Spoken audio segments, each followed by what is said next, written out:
I had been asked to think about Dracula for the Opera House some years ago, and read the novel and was utterly flummoxed by what to do with the title character.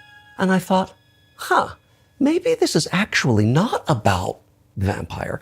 Maybe it's about the repression of the title characters. And I was at about that point in thinking about the piece and was talking to Bill Hoffman, who was the only other member of the John Corigliano Opera Librettist Club. And he said, how is Dracula coming? And I said, not well, but I have this thought about that. And he said, well, you're writing the Bacchae, you're writing the Euripides Bacchae. Did you know that? And I thought, actually, if you restore the Euripides template, if you essentially tell the story of the Bacchae with the characters of Dracula, that because the Victorian England of Dracula is more familiar, I think, to a contemporary American audience than the Thebes of Euripides is, it brings the themes of the play closer to us even than the original does. This had been something that I was going to compose the score for as well as the libretto.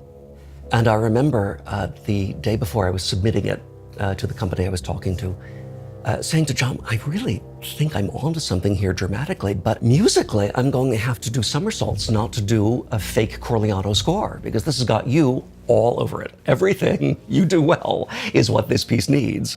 My music, basically, in opera is based upon the need for fantasy. I don't really find it possible to think of opera in the realistic terms that many composers do. For me, the whole idea of opera is the idea of the fantastic and then the real and the fantastic playing a little dance with each other. And luckily, with Mark's idea of wedding the Bacchae to the Dracula legend, we deal with the world of the gods, this incredible, huge, unbelievably unexpected world of the immortals, the gods, and then the world of Victorian London. Euripides specified in the original play that the god Dionysus had this rather androgynous allure, because part of what he represents is the slippage of boundaries. The fact that you can try to put things into categories, but human nature will keep stubbornly eluding those categories. The whole point of Dionysus is he could be either male, female, he was licentious, he was this, he could be sly, and then he could be incredibly savage. We felt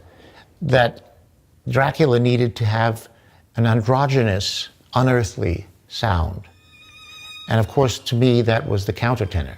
I've been a huge fan of his music and never felt like I got to sing it in such a meaty and incredibly cathartic way as this piece allows. The character of Dracula is a very complex character. In many ways, he's vulnerable.